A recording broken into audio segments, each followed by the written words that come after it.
السلام علیکم ګران دوستانو په دې هیله چې ټوله به جوړ او روغ یاست نن د انډروید اپلیکیشن د جوړولو دوهم درس وایو په دې درس کې به موږ په دې باندې پوه شو چې په دوه موضوعګانو باندې خبرې کوو اوله چې موږ به په دې پوه شو چې کمپیوټر څنګه یو کوډ وایي یا هغه څنګه کمپایل کوي همدارنګه موږ به ډېر مهمه موضوع چې هغه متحول یا ویریبلز دي په دې باندې به پوه شو هر کله چې موږ یو په پروګرامینګ باندې شروع کوو نو لومړی شی چې باید موږ زده کړو او په هغه باندې پوه شو هغه ویریبلز دي نو تاسو دا ویډیو در پای پورې وګورئ او که چیرې کوم چا هغه کسان چې ما سره دا کورس تعقیبي او هغوی په پروګرامینګ کې معلومات نه لري یعنې لومړی ځل دی چې دوی پروګرامینګ ته راغلي دي نو د هغوی لپاره دا ویډیو کیدای شي چې په اول ځل باندې د دې سر نصف خلاص سم نو زه د هغوی ته اوس لا پیشنهاد کوم چې دا ویډیو به تاسو 2 یا 3 ځله سره وګورئ او بیا هم که چیرې سر نصف خلاص په دغه موضوعګانو باندې زما څخه بیا کولی شئ چې تماس سره ونیسئ او خپل پوښتنه سره شریکه کړئ تر څو زه په جلا ویډیو کې یا البته جلا ډول باندې زه په دا موضوعګانو باندې سر خلاص کړم نو د دې د مخه چې موږ راسو په دې پوه شو چې کمپیوټر څنګه کوډ وایي هغه څنګه کمپایلي اول به موږ راسو هغه د پرون درس ته چې موږ پرون دغه د اکلیپس آی ډي انسټالیشن ولیدی همدارنګه موږ څنګه یو پروجیکټ کې جوړوای سو او کلاس څنګه جوړوای سو دا پرون ما په اول درس کې تاسو ته وښول همدارنګه د اکلیپس د آی ډي د ډاونلوډ لینک ما تاسو ته په واتساپ ګروپ کې سره شریک کړی دی دغه ځای څخه تاسو کولی شئ د اکلیپس آی ډي ډاونلوډ کړئ وروسته د جاوا جي ډي کې هم ډاونلوډ کړئ کله چې تاسو اکلیپس آی ډي را خلاص کړئ په دا ځای کې تاسو کولی شئ د هر ډول د جاوا کوډ ولیکئ او وروسته هغه ران کړئ د جاوا کوډ لیکل او هغه باندې کار کول ټول ته په راتلونکو ویډیوګانو کې راځو زه به دلته یو ساده کوډ مثلا ولیکم زه غواړم چې لاندې په کانسل کې ماته یو جمله ولیکل شي د هغه لپاره به زه system dot out dot print line او دلته زه لیکم چې hello world زه دا کمان څخه کار اخلم دا ماته څه کار کوي دا ماته دغه پرنټ لاین دا ماته یو جمله لیکي په کانسل کې سیدي وروسته دغه شان د کوډ لیکل ته وروسته راځو نن موږ څنګه د پروګرام دغه کوډ چې موږ دلته ولیکو او کله چې موږ دغه رن بټن پر وو دا څنګه ګورئ دلته ما چې کومه جمله دلته لیکلې هغه جمله دوی ماته په کانسل کې ماته ولیکل شوه دا کوډ څنګه کمپایل کیږي په دې باندې په دا کانسپټ باندې موږ نن په دا درس کې خبرې کوو وروسته چې دا موږ څنګه دا لیکای سو پرنټ لاین چې دي او دا څنګه لیکل کیږي سیستم ډاټ او دا چې دي وروسته په دې باندې خبرې کوو سړي نو تاسو ګورئ ما چې کله ته دا کوډ ولیکئ وروسته دا ماته چې کله مې رن پر ووی دا کوډ رن سو کمپایل سو او وروسته په نتیجه کې ماته زما کمپیوټر یا زما ماشین ماته دلته هغه کوډ چې کوم هدف هغه ماته وکړي چې دلته ماته کوم جمله چې ما دلته لیکلې وه هغه یې راته ولیکم مثلا زه لیکم بل جمله لیکم class is going on او که چیرې زه دا رن کړم تاسو ګورئ ماته دی چې شي دا کوډ ماته رنوي او کمپایلي او هغه دغه ما دلته ولیکل دا څنګه دا کار کیږي دا به په دې باندې به زه دلته په لنډ ډول باندې زه خبرې وکړم نو څنګه د جاوا کوډ د کمپیوټر په واسطه ویل کیږي ګورئ ماشین یا کمپیوټر چې دی په ماشین کوډ باندې پوهیږي کمپیوټر چې دی کوم کوډ چې موږ په اکلیپس آی ډي کې لیکو په هغه باندې کمپیوټر نه پوهیږي کمپیوټر صرف په ماشین کوډ باندې پوهیږي چې هغه 0 او 1 دی دې ته باینري لنګویج هم وایي نو ماشین صرف په دې باندې پوهیږي 0 او 1 یوازې دی په دې باندې پوهیږي نو موږ انسانان موږ بیا نشو کولی چې 0 او 1 په واسطه باندې کمپیوټر ته هدایت یا لارښوونه وکړو ځکه دا ډېر سخت او مشکل کار دی چې ته به 0 او 1 په واسطه باندې په کمپیوټر ته لارښوونه کوې نو د دې لپاره چې موږ کمپیوټر ته لارښوونه وکړو یعنې یو کوډ مو شته کړو او کمپیوټر موږ ته عملي کړو موږ د هغه لپاره موږ د های لیول لانګویج څخه کار اخلو. د څه ډول لانګویج څخه؟ های لیول لانګویج، یا هغه ژبې چې هغه های لیول کې. دا های لیول که چېرته تاسو پرون درس تعقیب کړی پای کې ما تاسو ته وویل چې جاوا چې دغه یو های لیول لانګویج دی. نو هغه ژبې چې هغه انسانان کولی شي په هغه باندې پوه سي نو هغه ته موږ های لیول لانګویج وایو. او کمپیوټر چې دی د لا لیول لانګویج یا د ماشین کوډ په واسطه باندې یا بینري لانګویج په واسطه باندې پوهېږي. نو موږ چې کوو د دې لپاره چې کمپیوټر پوه کړو موږ د های لیول لانګویج څخه کار اخلو چې هغه لکه ولیدل چې سیسټم ډاټ آوټ ډاټ پرنټ لاین چې د مخ هلته تاسو کار کوي دا یو های لیول لانګویج باندې موږ دا ولیکل، یعنې په جاوا ژبه کې مو ولیکل. دې ته موږ سورس کوډ وایو. موږ کمپیوټر ته په اول سره چې په لاس ورکړو سورس کوډ.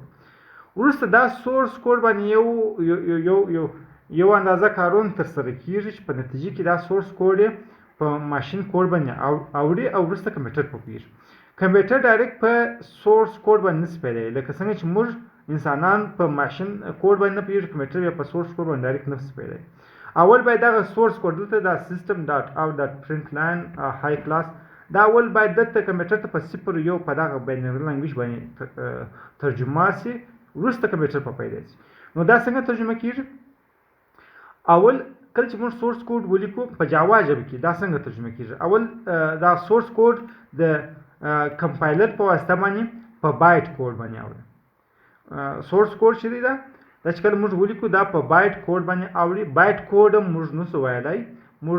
دغه سورس کوډ یعنې ګور سیسټم ډاټ آوټ ډاټ پرنټ دا خپل یو معنا لري. موږ په دې باندې پیدا شي که چېرته تاسو ما سره وروسته کلاسونه تعقیب کړي تاسو بیا د دغه جملې په معنا ډېر اسانه پیدا شي. مګر بایټ کوډ چې کله دی سیسټم دغه سورس کوډ او بایټ کوډ ته کمپایل شي بیا په بایټ کوډ باندې موږ هم نشو پیدایي. بایټ کوډ څه کار کوي؟ دا څه ځانګړتیا لري؟ دا بایټ کوډ چې دی دا بیا ته کولی شي چې په هر ډول ماشین یا په هر ډول پلیټفارم یا په هر ډول اپریټینګ سیسټم کې ته دا ماشین کوډ ته واړی. یعنې دغه بایټ کوډ چې موږ کله یو کوډ ولیکو په جاوا کې هغه وروسته د کمپایلر په واسطه باندې بایټ کوډ باندې واوړي. دا بایټ کوډ هم وینډوز بیا په پیدا شي، هم لینکس اپریټینګ سیسټم کې هغه په پیدا شي او هم ماک اپریټینګ سیسټم کې دغه بایټ کوډ ترجمه کېدای شي. که چېرته په یاد ما پرون تاسو ته ویل چې جاوا چې ده دا یو کلاس پلیټفارم لانګویج دی، یعنې په هر ډول پلیټفارم یعنې په وینډوز لینکس ماک په انډرویډ په ټول کې تاسو کولی شئ کله چې تاسو یو کوډ په جاوا کې ولیکئ هغه په دا ټولو شیانو په دا ټولو اپریټینګ سیسټمونو کې تاسو کولی شئ چې هغه رن کړي سیري. نو څنګه هغه اول دغه سورس کوډ او بایټ کوډ ته اوړي، وروسته دا بایټ کوډ بیا د جاوا ورچوال ماشین جی وي ام په واسطه باندې و ماشین لانګویج ته ماشین کوډ ته اوړي. کله چې دا بیا بایټ کوډ بیا و ماشین کوډ ته واوښتي وروسته کمپیوټر په پوهېږي چې دا ماته چیش لیکل شوي دي او زه باید کوم کار وکړم. دا جی وي ام یا جاوا ورچوال ماشین دا د کومه کېږي؟ تاسو که چېرې په یاد ما پرون تاسو باید جي ټي کې د دې لپاره چې تاسو د جاوا څخه کار واخلئ جي ټي کې انسټال کړئ. جي ټي کې دغه جی وي ام موجود دی. همدارنګه په جي ټي کې موږ جاوا رن ټایم انوایرمنټ جي آر ای هم لرو چې هغه یو اندازه ټولز یا لایبرریانې دي چې موږ سره کومک کوي د جاوا په کوډ لیکلو یا پروګرامینګ کې. نو که چېرې زه دا خبرې خلاصه کړم، کمپیوټر چې دی دا په ماشین کوډ باندې پوهېږي. موږ انسانان نشو کولی چې ماشین کوډ ډایرکټ ولیکو، موږ څه کار کوو؟ موږ د های لیول لانګویج څخه کار اخلو. هغه داسې د های لیول لانګویج لکه جاوا په دې باندې موږ پیدا شو. ګور دا سیسټم ډاټ آوټ ډاټ پرنټ لاین دا یو په دې باندې موږ انسانان پیدا شو. که چېرته تاسو پروګرامینګ ته نوي یاست تاسو نسئ هغه سم نسئ ځینې کوئ. یعنې تاسو ګورئ سیسټم آوټ پرنټ لاین دا یو انګلیسي حروف دي، یعنې موږ ټول په پوهېږو. مګر کمپیوټر بیا په دا های لیول لانګویج باندې نه پوهېږي. کمپیوټر صرف په 0 باندې، ځکه 0 کمپیوټر کوم هغه دغه چې موجود وي هغه یا باید روښانه یا باید ګل وي. نو 0 معنا باید برق پر بند شي، یو معنا برق ویډلا شي. نو دی یوازې په دغه دوه حالت درلودای شي. نو ځکه ماشین کوډ 0 لري یا باینري لانګویج. نو کمپیوټر په دا باندې نه پوهېږي، زموږ په های لیول لانګویج باندې نه پوهېږي. نو های لیول لانګویج د دې لپاره چې کمپیوټر په پوه شي هغه باید د یو ماشین کوډ ته اول واوړي. په جاوا کې دا څنګه ماشین کوډ اوړي اول د بایټ کوډ ته اوړي بایټ کوډ ځکه بایټ کوډ به موږ کولی شو هم په وینډوز کې ران کوو هم په میک ران کوو هم په لینکس هم په انډرویډ پارچ کې او کله چې بایټ کوډ د جاوا ورچوال ماشین په واسطه باندې بیا په هر اپریټینګ سیسټم چې تاره نه وي هغه کې بیا د ماشین کوډ ته اوړي او کمپیوټر وروسته په پیره واغه کار کوي نو دغه هغه یو عکس یا انځور دی د دې چې څنګه کمپیوټر زموږ په کوډ باندې پوهېږي په دا برخه کې ډېرې خبرې شته موږ کولی شو په دې برخه کې په ساعتو خبرې وکړو چې دا ماشین کوډ څه دی بایټ کوډ څنګه دی او دلته ډېر موضوعګانې شته که چېرته څه علاقه لرئ تاسو کولی شئ په ګوګل کې په دې اړه باندې نور معلومات هم لاسته راوړئ یا کولی شئ که چېرې مو علاقه وه چې په دا برخه کې نور هم پوه شئ یا سم نه سواست پوه کولی شئ ما سره په واټساپ د لارې په تماس کې شئ په دا برخه موږ کولی شو چې ډېر خبرې سره وکړو په دا ځای کې ډېر نور موضوعګانې شته چې هغه باندې که چېرته تاسو غواړئ چې انټرسټ یاست په هغه باندې پوه شئ کولی شئ په هغه باندې ما سره په تماس شئ په هغه باندې خبرې وکړو نو دا چې تاسو پوه شوئ چې کمپیوټر څنګه په کوډ وایي او هغه د های لیول لانګویج چې لا لیول لانګویج ته کمپایل کېږي کوم مراحل لري اوس به راسو موږ ویریبلز ته راسو اوس به موږ په پروګرامینګ باندې شروع وکړو د پروګرامینګ باندې شروع کولو کې اول باید چې موږ زده کړو هغه ویریبلز دي زه بیا وروسته تاسو ته په انډرویډ سټوډیو کې دربښم چې زه د ویریبلز څخه ډېر کار اخلم کله چې موږ یو موبایل اپلیکیشن جوړو ویریبل یا متحول تاسو په مکتب کې په ریاضي کې په یاد چې موږ د متحولو څخه کار اخیستی نو کمپیوټر کې تقریبا دغه ویریبلز هغه رقم یو تقریبا هغه رقم دي خو فرق وسره لري ویریبل څه دي ویریبل چې دي دا څه کار کوي دا موږ ته معلومات راته ذخیره کوي تر څو موږ وروسته وکولی شو هغه ریفرنس کړو هغه معلومات راواخلو او استعمال یې کړو که چیرې اوس موږ مخته ولاړ شو او زه بیا وروسته تاسو ته په اکلیپس آی ډي کې به زه درښیم چې موږ څنګه معلومات سټورو او څنګه راخلو بیا به ډېر ښه سر په خلاص شي که چیرې تاسو ریاضي هغه دغه په یاد تاسو په د مکتب په ریاضي کلاس کې تاسو لیدلي چې موږ به ایکس یا وای موږ به ایکس مساوي کېږي په دې دا به یو متحولو ایکس به په دې سره مساوي کېدي او وای به مساوي کېدي په شل باندې او که چیرې موږ به ایکس جمع وای کې دا به مساوي کېدي په څو باندې 50 دا ایکس جمع وای مساوي کېږي په 50 دلته وای څه معنا لري وای د شلو معنا لري او ایکس د چیش معنا لري د دېرش تاسو ګورئ دغه دېرش ته موږ یو نوم ورکړی دی د ایکس او شل ته موږ یو نوم ورکړي د وای نو چې کله زه وای وایم زما مقصد چیش دی و شل دی او زه چې کله ایکس وایم ایکس ما مقصد چیش دی دېرش نو وای یعنی شل جمع ایکس یعنی دېرش مساوي کېږي په 50 نو دا ویریبل چې دا موږ یو په دا ویریبل کې موږ یو ډیټا یا یو معلومات ذخیره کړي څو ګورئ په دا ایکس کې موږ چې ذخیره کړي یو دېرش دا یو عدد مو ذخیره کړي دا مو په ریاضي کې به تاسو دا کارونه ډېر کړي په دې شان سره تاسو ډېر مخ سوي یاست خو په کمپیوټر کې موږ کولی شو یوازې دا نه چې په پروګرامینګ موږ دا نه چې موږ یو ویریبل ته موږ یو عدد پکې ذخیره کولی شو بلکې موږ په پروګرامینګ مثلا موږ کولی شو په دې کې یو کلمه یا یو خط هم ذخیره کړو نو دا چې باید موږ په دې پوه شو چې دا ویریبل کې چیش ذخیره کېږي یعنی مثلا دا ان چې دی په دې کې خط ذخیره شوی دی مګر په وای کې چیز ذخیره شوی دی یو عدد نو د دې لپاره چې موږ پوه شو چې یا کمپیوټر په دې پوه شي چې په دغه ویریبل یا په د مجهول کې کوم ډول ډیټا ذخیره کېږي باید موږ اول د ویریبل ټایپ مشخص کړو چې شو کو باید موږ باید د ویریبل ټایپ مشخص کړو چې دا ویریبل څه ډول دی په دا ویریبل کې چې ذخیره کېږي خط ذخیره کېږي یعنی مثلا د توري دي او که نمبر ذخیره کېږي نو په کمپیوټر کې یا په پروګرامینګ لانګویج کې په پروګرامینګ کې اته ډوله تاسو دلته دغه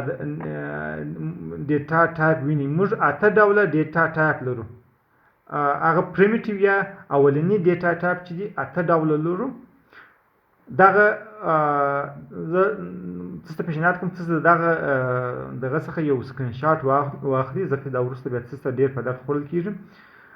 چې دا ډیټا ټایپ چې دي موږ په پروګرامینګ کې اته دانې پریمیټیو ډیټا ټایپ لرو چې هغه عبارت دی د انټ بایټ شارټ لانګ پلاټ ډبل چارټ او بولین دا هغه اولنی ډیټا ټایپونه دي یا د معلوماتو ډولونه دي او یو ډول چې هغه ریفرنس ډیټا ټایپ چې سټرینګ دا ډیر استعمالیږي نو ځکه مو دلته هم راوستي دي دا بیا ریفرنس ډیټا ټایپ دی دا ریفرنس او پریمیټیو ډیټا ټایپ څه فرق دی دا به زه وروسته تشریح کوم ګورئ که چیرې موږ غواړو په یو ویریبل کې عدد ذخیره کړو مکمل عدد یا زه چې کله عدد خبر کوم زما مقصد نمبر دی کله چې موږ نمبر غواړو په یو ویریبل کې ذخیره کړو هغه ویریبل به یا به انټ یا انټیجر ټایپ یا به د بایټ ټایپ یا به د شارټ ټایپ لري یا به د لانګ ټایپ لري او که چیرې موږ غواړو چې اشاریه عدد یا نامکمل عدد په یو ویریبل کې ذخیره کړو هغه ویریبل ته به یا موږ د پلاټ یا هم د ډبل ټایپ ورکړو پلاټ او ډبل څه فرق کوي هغه موږ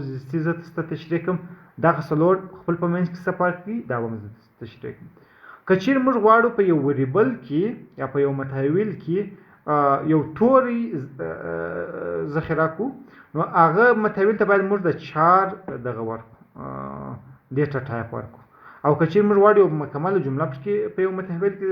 ذخیره کړو هغه ته باید موږ د سټرینګ ډیټا ټایپ ورکړو او که چیرې موږ غواړو په یو متحول کې بولین ټایپ ډیټا حساب کو بولین ټایپ ډیټا چې ته بولین یا کېدای شي یا به سی ټری یا به فالس نو که چیرې موږ بولین ټایپ ډیټا ذخیره کوو هغه باید موږ هغه ویریبل ته د ډیټا ټایپ موږ بولین باید انتخاب انټ یا انټیجر ډیټا ټایپ چې دی دا چې د ما ستوري ورکړي دغه ډول ډیټا ټایپونه موږ سره په موږ په کله چې موږ بیا کوډ لیکو د دغه ډول ډیټا ټایپو څخه موږ ډیر کار اخلو د ویریبلو دپاره انټیجر چې دی په دغه ډول ډیټا ټایپ کې دا 4 بایټه سایز نیسي په میموري کې د کمپیوټر په دې کې موږ کولی شو د -2 بیلیون څخه در 2 بیلیونه پورې یو عدد په هغه کې ذخیره کړو که چیرې یو عدد که چیرې یو ویریبل هغه د 2 بیلیونه پورې عددونه ذخیره کول نو موږ کولی شو هغه ته د انټیجر ډیټا ټایپ ورکړو اما که چیرې یو ویریبل کې موږ د 2 بیلیون څخه لوړ یو عدد ذخیره کوي هغه ډول ډیټا هغه ویریبل ته باید موږ بیا د لانګ ډیټا ټایپ ورکړو ځکه لانګ کولی شي د -9 کوانټیلیون څخه بیا د مثبت 9 کوانټیلیون پورې عدد په یو ذخیره کې چې د دې بیا نسبت و انټیجر ته 2 چنده سایز نیسي په میموري کې که چیرې موږ کوچنی عدد ذخیره کوي یعنی یو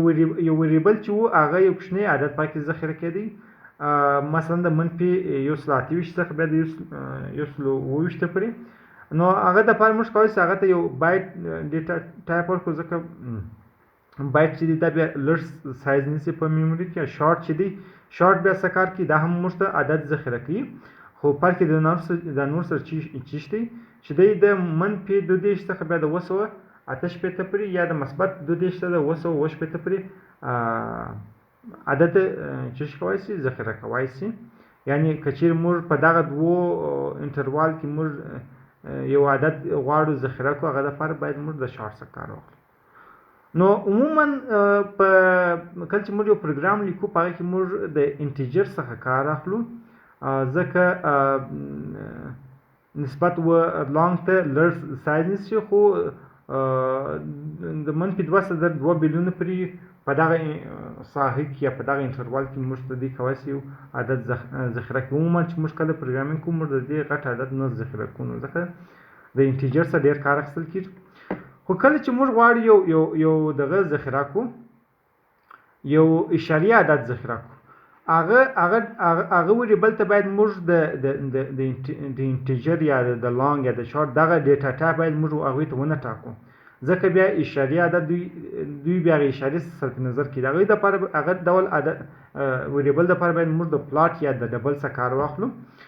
پلاټ څخه کار کولی شي پلاټ چې دی دا موږ ته د 6 څخه در 7 پورې دغه اشارې موږ ته په نظر کې نیولی شي که چیرې یو عدد د دې څخه اضافه اشاریه دی نشي ذخیره کوي. اما ډبل چې دی دا کولی شي د 15 صفري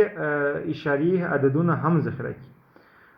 همدارنګه کله چې موږ پلاټ استعمالو باید په د اخر کې باید د هغه کله چې موږ یو وریبل کې د اشاریه ذخیره کوو په اخر کې باید یو اف ورسره ولیکل شي. په ډبل کې بیا دې ته ضرورت نشته. چار بیا څه کار کوي؟ کله چې موږ یو وریبل کې یو توري ذخیره کوو نو هغه ته باید دغه ډیټا ټایپ موږ باید 4 وټاکو ځکه دا لږ ځای نیسي نسبت سټرینګ ته 2 بایټه سایز نیسي. مثلا لکه اف زه غواړم ذخیره کړم په یو وریبل کې یا جی نو دغه لپاره زه د 4 څخه کار اخلم. او که چیرې زه غواړم یو جمله ذخیره کړم دغه دپاره بیا زه د سټرینګ څخه کار اخلم. سټرینګ چې دی دا اولنی ډیټا ټایپ د ډولو څخه نه دی، دا ریفرنس ډول دی. دا موږ خپله دا یوزر ډیفاین ورته وایي، یعنې یوزر خپله دا جوړولی شي. نو د ده سایز پار کې دا ارڅونه غټه جمله چې ته په یو وریبل کې ذخیره کوې دغه به سایز هم ونه لوی. بولین ډیټا ټایپ چې دی کله چې موږ غواړو په یو وریبل کې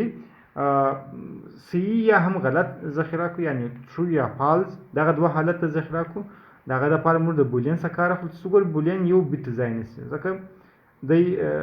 0 او 1 ټرو فالس دغه دوه حالت لري، نور حالتونه نه لري. سو ګورئ دغه 8 دانې چې دي دا پریمیټیو ډیټا ټایپونه دي او دغه سټرینګ چې دي دا ریفرنس ډیټا ټایپونه دي. دا پریمیټیو ډیټا ټایپونه چې دي دا دغه 8 دانې دي. اما ریفرنس ډیټا ټایپونه دا چون یوزر ډیفاین دي، یعنې یوزر ارڅونه کولی شي هغونه ډېر ریفرنس ډیټا ټایپ جوړ کړي، هغونه جوړ شي. یعنې دا په میلیونو ارڅونه، یعنې دا حد نه لري، هغونه ارڅونه چې یوزر وغواړي هغونه جوړولی شي. دا سټرینګ ډېر استعمالېږي ځکه په دې کې موږ جملې ثبتولی شو. نو دا ما مثال ته درته راکړی او ستوري مې ورسره وکړې، معنا دا موږ ډېر استعمالوو. د ریفرنس او د پریمیټیو ترمنځ فرق چې دی، پریمیټیو ډیټا ټایپونه چې دي که چېرته څوک وګوري د دوی ټول هغه اول توري کوچنی دي، مګر کله چې موږ ریفرنس ډیټا ټایپو څخه کار اخلو هغه اول توري چې شي هغه غاټي. همدارنګه ریفرنس ډیټا ټایپ چې دی هغه ډېره میموري نیسي نسبت و پریمیټیو ډیټا ټایپو ته. همدارنګه پریمیټیو ډیټا ټایپونه چې دي دغه 8 دانې دي، د دې اضافه نشي کېدی. اما ریفرنس ډیټا ټایپونه چې دي دا کېدای شي په ارڅونه ځکه دا یوزر ډیپینډانو حد نه دي معلوم، هغونه ډېر ډیټا ټایپونه جوړېږي ریفرنس ډیټا ټایپونه. د دا ځای پورې شاید هغه ځینې کسان چې د پروګرامینګ سره نه دي اشنا هغوی ته دغه ډیټا ټایپ او ویریبلز کانسپټ یو څه سخت دي یا په اصطلاح یو څه به ورته کنفیوز کوونکي تر څو دوی په پوه شي. خو که چیرې تاسو دغه په دې اړه باندې په ګوګل کې مې یو څه سرچ وکړئ چې دا ډیټا ټایپ څه دي او زما سره باقي ویډیو هم وګورئ. زه په پای کې زه دا تشریح کوم چې په کله چې موږ اکلیپس آی ډي ته ولاړ شو موږ به هلته وګورو چې څنګه موږ دغه کولی شو، څنګه یو ویریبل ته موږ ډیټا ټایپ انتخابولی شو او څنګه یو ویریبل ته موږ یو ویلیو یا قیمت ور اضافه کولی شو.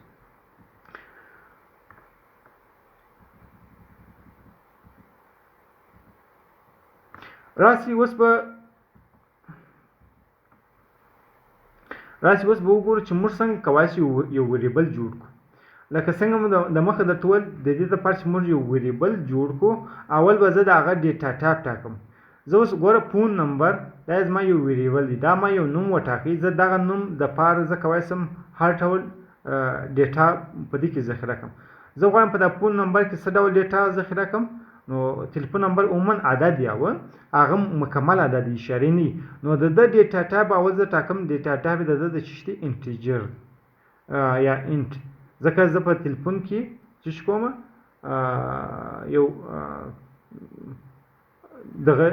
یو نمبر ذخیره کوم. نو دغه اول به موږ څه کوو د دې لپاره چې موږ یو ویریبل جوړ کړو موږ به اول دغه ډیټا ټایپ ټاکو. نو د فون نمبر د دغه ویریبل یا متحول د ډیټا ټایپ چې دی انټیجر دی. ولې انټیجر دی؟ ځکه موږ په دې کې غواړو یو عدد یا قیمت یو عدد ذخیره کړو. نو دغه مرحلې ته چې موږ د یو ویریبل لپاره دغه ډیټا ټایپ ټاکو دې ته ډیکلیریشن وایي. وروسته فون نمبر اوس نو زه دا فون نمبر دغه ویریبل ته زه اوس د ده قیمت راچوم دا فون نمبر مثلا زه کولی شم دته هر نمبر ورکړم د دغه تلیفون نو مثلا دا ما یو تلیفون نمبر ورکړي کله چې زه دغه فون نمبر یا دغه ویریبل ته د ده هغه ډیټا ورپېژنم دغه ته موږ ویلی شو اساینمنټ یعنې موږ دغه ویریبل ته هغه د ډیټا ورته اساین کوو ورپېژنو نو ویریبل موږ کولی شو په دغه دوو مرحلو کې جوړ کړو اوس دلته موږ ته یو ویریبل جوړ شو اوس نو زه په بل ځای کې که چیرې زه وایم فون نمبر نو زما د فون نمبر څخه مقصد چې دی دغه عدد دی صحیح دی نو په دغه دوو مرحلو کې موږ کولی شو چې یو ویریبل جوړ کړو او دغه دوې مرحلې موږ کولی شو چې په یوه وارې یا په یوه لیک کې ترسره کړو دا په دلته وګورئ زه دلته فون نمبر دپاره ما چې ورټاکئ ډیټا ټایپ چې هغه انټیجر دی او په عین وخت کې چې ما ډیکلیریشن وکړي یعنې ډیټا ټایپ ورته وټاکئ په عین وخت کې ما دته هغه د ده ویلیو یا قیمت مې ورته اساین کړي نو د فون نمبر قیمت چې دی 0 دغسې یو نو دې ته بیا موږ کولی شو انیشیلایزیشن وایو یعنې امو انیشیلایز مو کړي یعنې امو ډیټا ټایپ ورته ډیکلیر کړي او هم مو د ده ویلیو ورته اساین کړو دا موضوع دا ده پرې شاید څه کنفیوز کوونکي راسي موږ به اوس اکلیپس آی ډي ته ورسو وګورئ چې موږ څنګه کولی شو دلته رن ټایم دلته موږ دا دغه کړو د دې څخه کار وکړو ګورئ مثلا زه غواړم د یو چا نوم ثبت کړم مثلا زه هغه ویریبل ته غواړم چې ورکړم نیم ویریبل ته چې ورکوم نوم نیم ورکوم په نیم کې زه غواړم د خپل ملګري نوم ثبت کړم زه وایم نیم کې زه غواړم چې ثبت کړم خپل د ملګري نوم ثبت کړم نو نوم چې دی یو دغه نوم به یا احمد یا محمود وي هغه یو جمله ده یو د څو حروفو یو مجموعه ده نو د ده باید ډیټا ټایپ دغه نیم ویریبل ډیټا ټایپ باید څه شي باید موږ د مخ ول چې که چیرې موږ په یو ویریبل کې غواړو یو جمله ثبت کړو یا د حروفو مجموعه ثبت کړو نو د هغه ډیټا ټایپ باید سټرینګ وي نو زه وایم دغه نیم چې دی دا سټرینګ دی نو ما چې شو وکړې دلته دغه نیم ویریبل مې ډیکلیر کړي اوس زه غواړم دغه نیم ویریبل ته خپل د ملګري نوم ور اضافه کړم نو زه په د نیم ویریبل کې وایم چې نیم مساوي کېږي 25 سره زما د ملګري نوم مثلا دی احمد زه نیم مساوي کېږي 25 باندې احمد خو هر کله چې موږ په جاوا ژبه کې یو جمله یا لیکو دا جمله باید موږ په دغه دوو دغه کې ولیکو دا سمبول ته څه وایي دا سمبول ته کوټیشن مارک وایي نو هر کله چې موږ یو جمله غواړو په جاوا کې ولیکو د دې لپاره چې دغه جملې فرق د کوډ یا دغه د کوډ د نور کوډ سره فرق وشي نو هغه باید موږ په کوټیشن مارک کې ولیکو او هر کله چې موږ کار یو جمله پای ته رسو دغه په اخر کې باید موږ دغه سیمی کالم ورکړو دا سیمی کالم معنا څه معنا لري دا معنا دغه کوم جمله چې موږ غواړو دغه ولیکو هغه پای ته ورسکړو نو تاسو وګورئ ما دلته اوس یو ویریبل جوړ کړي اول مې د ویریبل لپاره د هغه ډیټا ټایپ وټاکئ نو دا چې ما په دا ویریبل کې غوښتل زه خپل ملګري نوم ثبت کړم نو هغه نوم چون دا د حروفو یو مجموعه ده یا فیصله یو جمله ده نو ځکه ما دلته سټرینګ ډیټا ټایپ وټاکئ او دوم قدم کې مې بیا په دغه ویریبل کې ویریبل ته مې خپل ملګري نوم ور اضافه کړي چې دې ته هغه فیصله دې ته چې شوه اساینمنټ وایي اوس تاسو وګورئ زه چې کله غواړم زه هر کله د نیم نوم کلمه واخلم خپل په دغه کې خپل په دغه کوډ یا په دغه فایل کې نو د نیم سره خو اوس د احمد نوم چې دی ورسره وصل دی مثلا زه غواړم system.out.println ما ته پرینټ کړه چې راته پرینټ کړه ما ته نیم پرینټ کړه نیم چې دی زه هم دغه نیم ما ته پرینټ کړه تاسو وګورئ اوس به ما ته دې چیز پرینټ کړي په دغه ځای کې دی به ماته اوس احمد پرینټ کړي ځکه نیم اوس مساوي په چی دي په احمد باندې دی سوګوري ماته احمد پرینټ کړي ماته دغه نیم د ماته نه پرینټ کړ ځکه په نیم کې کم معلومات ذخیره دي په نیم کې خو دغه معلومات ذخیره دي چې هغه چی دي احمد همدارنګه مثلا زه غواړم د یو عدد ذخیره کړم دغه لپاره زه کولی شم د چی څخه کار واخلم د انټیجر مثلا زه غواړم د احمد عمر ذخیره کړم نو زه هغه نو زه د کوم ډول ډیټا ټایپ څخه کار اخلم انټیجر مثلا زه هغه عدد ته نوم ورکوم دا چون د احمد عمر زه غواړم ثبت کړم نو زه به د ایج نوم ورکوم دغه ویریبل دغه نوم تاسو کولی شئ هر شی وټاکئ مثلا زه ایج ټاکم دلته زه کولی شم چې زه اول دی ډیکلیر کړم وروسته بیا دته هغه د عمر یا کوم قیمت چې دی هغه ورته اساین کړم مګر زه کولی شم دی په یوه لیک کې کوم هم دا د ایج ویریبل هم ډیټا ټایپ یې وټاکم او هم د قیمت ورته وټاکم زه هم ایج د احمد ایج مساوي کېږي په 28 نو دا ایج چې دی دا ایج دا اوس د قیمت څو 28 که چیرې زه غواړم دا ایج پرینټ کړم زه ورته وایم جواب ته وایم چې ته ماته دغه ایج قیمت راته پرینټ کړه د ایج قیمت اوس څو دی 28 نو ماته به دې په کنسول کې څه ولیکي 28 ولیکي څه ګورئ دلته زه رن کړم څه راته ولیکل 28 همدارنګه زه کولی شم مثلا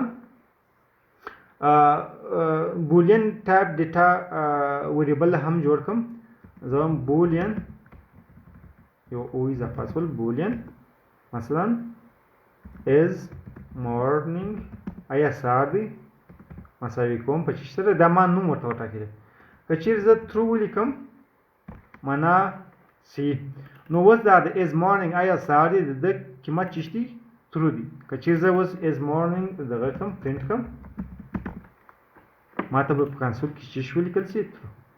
او که چیرې زه اوس د قیمت فالز کړم یعنې دا ویریبل قیمت اوس ما چې کی فالز یعنې د از مورنینګ ویریبل دا بولین ویریبل چې دی د قیمت چې دی فالز دی اوس که چیرې زه دی پرینټ کړم د قیمت چې دی فالز دی نو په دې شکل باندې موږ کولی شو د یو ویریبل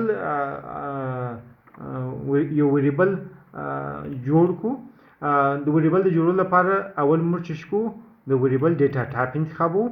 او موږ څو ډوله ډیټا ټایپونه لرو موږ دوه ډوله ډیټا ټایپونه لرو اولی او دویمي یا ریفرنس ډیټا ټایپونه او پریمیټیو یا اولني ډیټا ټایپونه پریمیټیو ډیټا ټایپونه موږ وویل چې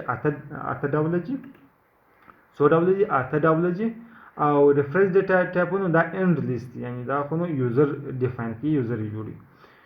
که چیرې دغه انټ بایټ شارټ لانګ دا چې دی دا ډیټا ټایپونه دا موږ کله استعمالو کله چې موږ غواړو یو ویریبل کې عدد ذخیره کړو د دوی ترمنځ فرق چې دی لانګ کولی شي یو د منفي نه در نو کوانټیلونه پرې دون یو عدد په یو ویریبل کې ذخیره کړي مګر شارټ کولی شي په دغه انټروال کې سپینې په دغه انټروال کې دغه ذخیره کړي او انټیجر کولی شي هغه د 2 څخه منفي 2 څخه بیا د 2 بیلیونه پرې یو عدد موږ ته چې کړي ذخیره کړي پلاټ او ډبل څه کار کوي دا موږ ته اشاروي عددونه په یو ویریبل کې موږ که چیرې غواړو ذخیره کړو موږ د ډبل یا پلاټ څخه کار مثلا ګورئ زه به د پلاټ یا د ډبل لپاره یو ویریبل جوړ کړم مثلا زه وایم چې زه غواړم د پلاټ څخه کار واخلم پلاټ زه د ورکوم پای قیمت څو دی پای قیمت 3.14 دغسې نور دغه لري ولې ما یو اشاریه عدد ذخیره کړي زه کله چې زه غواړم پلاټ قیمت ذخیره په اخر کې ځکه هلته ما د مخکې ویل چې باید موږ په اخر کې یو اف ورکړو اوس وګورئ دا د پای قیمت ما په دا پای کې پی ای آی په دې پای کې ما چې ذخیره کړي دا 3.14 ذخیره کړي چې زه اوس پای پرینټ کړم ماته به څو پرنسپل راځي کې 3.14 وبخښئ دلته دا پای ما پی غټه لیکلې نو زه به هم دلته